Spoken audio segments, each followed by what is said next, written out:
you, Mr. Lamb. Mr. Banks, you're recognized for 5 minutes.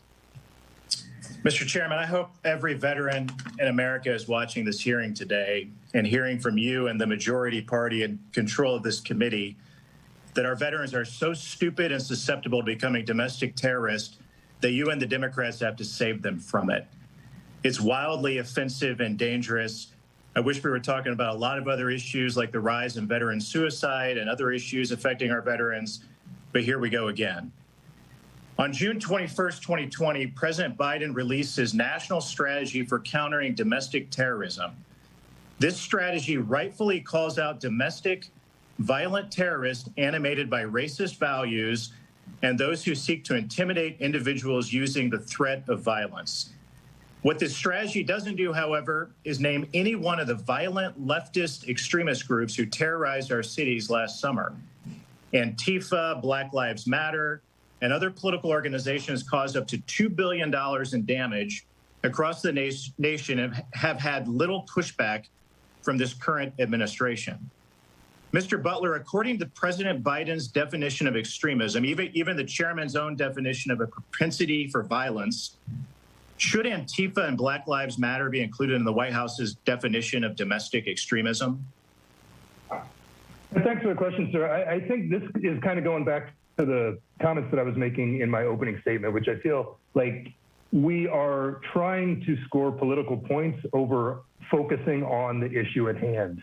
And I appreciate your question, but I'm not going to specifically answer it because I don't think it's helpful. I think what we need to focus on are the issues that our veterans are identifying and that we're identifying that need to be addressed.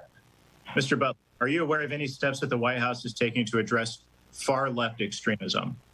I don't work at the White House. I run Iraq and Afghanistan Veterans of America, so my focus is on our members, our constituents, and veterans throughout the country. Got it. Dr. Cynthia Miller Idriss, you have presented numerous concerning statements that may lead people to question your credibility. In an 8-tweet Twitter thread on August 13, you stated, quote, meat eating is used to evoke both pro-American and anti-government sentiments all at once. And, quote, red meat consumption is championed by the far right as a celebration of manliness. You've also stated that, quote, far-right podcasters have claimed that veggie burgers are part of a Jewish capitalist plot against white people in industrialized society. In another tweet, you stated that, quote, far-right soup kitchens put pork and lentil in their soup to exclude Muslims and Jews. Dr. Miller Idriss, I had hamburger last night.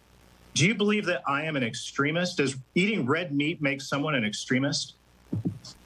Of course not. Eating red meat does not make someone an extremist any more than being a service member or a veteran makes someone an extremist. We're talking about a complete fringe set of phenomenons here. Do you think that you're able to provide impartial testimony to a committee that's mostly made up of of meat-eating members, like many on this committee?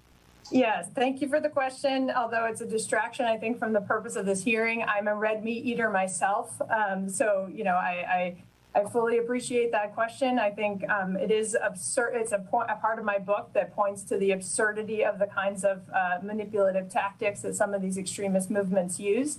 But the point of today's hearing is to talk about the vulnerability of veterans and not to talk about my tweets from last summer about parts of my book that analyze data.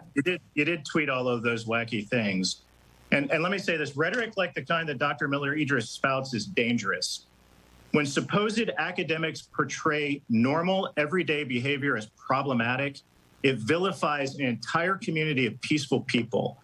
And this leads to policies like we currently see in the FBI, who are now investigating parents as extremists for opposing critical race theory. So, Mr. Butler, what effects do you think that this type of rhetoric has on our veterans? To be honest, I think the types of questions that you're asking are what are part of the problem here. And that's what I was trying to address when I was referencing back to the hearings about the withdrawal from Afghanistan. all of the questions, well, maybe not all, 99% of the questions were about scoring political points and not about addressing the issue at hand or even the larger issues that need to be addressed. And frankly, sir, that is the problem. We're using lies, we're using obfuscation, misinformation to avoid addressing the real issues that this country is facing. Mr. Chairman, I think this hearing is offensive, and the fact that you're going to save our veterans from becoming political terrorists is offensive to every veteran in America. I yield back.